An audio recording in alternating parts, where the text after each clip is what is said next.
बात करेंगे FIA cases के हवाले से। एफआईए ने सहाफियों और वीलॉगर समेत 150 अफराद के खिलाफ मुकदमा दर्ज किए हैं और उस पर बात करने के लिए हमारे साथ मौजूद हैं जियो न्यूज के सहाफी और Rawalpindi Islamabad union of journalist के सेक्रेटरी जनरल आसिफ बशीर चौधरी से। आसिफ साहब, बहुत बहुत शुक्रिया वक्त देने के लिए।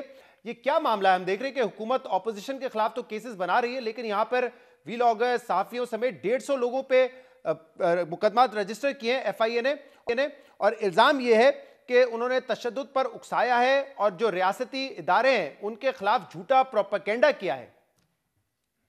जी शुक्रिया शहजाद साहब। देखें, आज Pakistan federal union of journalist ने भी इस हवाले से एक बयान जारी किया है और इसी तरह यहाँ इस्लामाबाद में हमारी RIUJ की मीटिंग भी हुई है जिसमें PFUJ की लीडरशिप भी मौजूद थी, नेशनल प्रेस क्लब की लीडरशिप भी मौजूद थी और इसमें ये बात जो है इस पर बड़ी तशवीश का इजहार किया गया कि थोक के हिसाब से बग़ैर किसी इंक्वायरी के, बग़ैर किसी नोटिस के FIA के मुकदमात का इंदराज किया जा रहा। आपको पता है कि FIA 3 नोटिस के बग़ैर मुकदमा दर्ज नहीं कर सकती, लेकिन यहाँ पे थोक के हिसाब से मुकदमात का इंदराज हो रहा है, लोगों को बुक किया जा रहा है, गिरफ्तारियाँ की जा रही हैं और बड़ी ही शदीद तशवीश का इजहार आज के बयानात में किया गया है आज़ादी इजहार राय के हवाले से और सहाफ़त की जो सूरत हाल है पाकिस्तान के अंदर इसके ऊपर।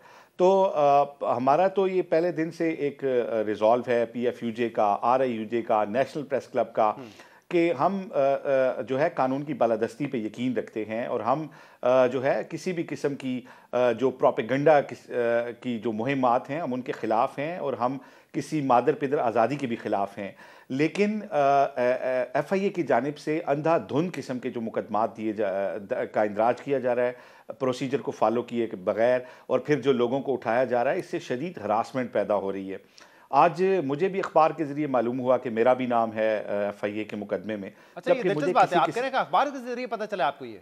जी, मुझे अखबार की खबर पढ़ के पता चला और उसके बाद फिर मुझे कंट्री वाइड जो है वो फ़ोन आना शुरू हो गए। फिर PFUJ ने भी कंडेम किया और मुझे किसी किस्म का कोई नोटिस नहीं मिला। शहजाद साहब, आप जानते ही हैं कि जर्नलिस्ट का काम जो है वो हक़ाइक़ को खोजना होता है और हक़ाइक़ को लोगों के सामने लाना होता है और इस बात से अक्सर हुकूमतें नालां भी रहती हैं। लेकिन इस तरह की सूरत हाल हमने इससे पहले नहीं देखी कि किसी सहाफ़ी को ये भी मालूम नहीं होता कि उसके ख़िलाफ़ कोई FIR दर्ज हो चुकी है, उसके ख़िलाफ़ किसने शिकायत की, क्या उसका मौक़िफ़ भी नहीं सुना जाता, जबकि FIA पाबंद है कि वो पैका के तहत पहले लोगों को नोटिस करे और उसके बाद अगर वो मुकदमा बनता हो तो वो बनाए। लेकिन जिस तरीके से मिसयूज़ ऑफ पावर हो रहा है इस दौर में, वो शदीद तशवीश का सबब है। आपको पता होगा, हमने इससे पहले जो मियाँ नवाज शरीफ साहब के ट्रायल में एक जानिबदारी बरती जा रही थी और वहाँ पे जो साहब मिलने आए थे एक हसास इदारे के जज साहब से, उसकी जब वीडियो मैंने बनाई थी तो उस वक्त तो मियाँ नवाज शरीफ साहब और मरीम साहिबा और ये सब लोग बड़ा अप्रिशिएट करते थे और कहते थे जी कि जर्नलिस्ट, ये बड़े अच्छे जर्नलिस्ट हैं। तो आज हमारी जर्नलिज्म जो है वो इनको अपनी हुकूमत में बुरी लगनी शुरू हो गई है। क्योंकि कई जर्नलिस्ट के हवाले से हम देख रहे हैं कि अब उनकी राय शायद बदल जाती है। उसकी एक मिसाल मतीउल्लाह जान साहब भी है, आपके हवाले से भी अब केस कर दिया गया है। लेकिन ये जो आज स्टेटमेंट है PFUJ का और दीगर मरतबा आप लोग भी ये कह चुके हैं कि फेक न्यूज़ के आप लोग खिलाफ हैं, फेक प्रोपेगेंडा के खिलाफ हैं, लेकिन यहाँ पे अहम बात यह है कि आप कह रहे हैं बगैर इंक्वायरी के और सहाफ़ी को पता भी नहीं होता कि उसने क्या खबर ऐसी की है या कौन सी ऐसी बात की है जिसकी बुनियाद पे ये केसेस बने। तो प्रॉपर इंक्वायरी हो, पता चले किसने फेक न्यूज़ फैलाई है, प्रोपेगेंडा किया, उसके खिलाफ केस बनना एक और बात है। थोक के हिसाब से सहाफ़ियों के केसेस के खिलाफ केसेस बनना एक अलग बात है।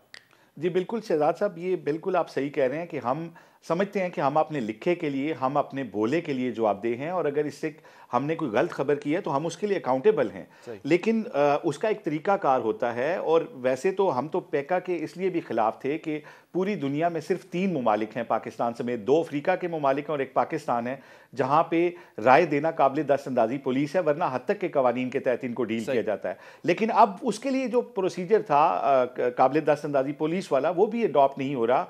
ना किसी को नोटिस होता है, ना किसी की जवाब तलबी होती है। पहले FIR का इंदराज होता है और अचानक किसी बंदे को उठा लिया जाता है और पता चलता है कि FIA ने पैका के तहत उसके खिलाफ एक्शन लिया।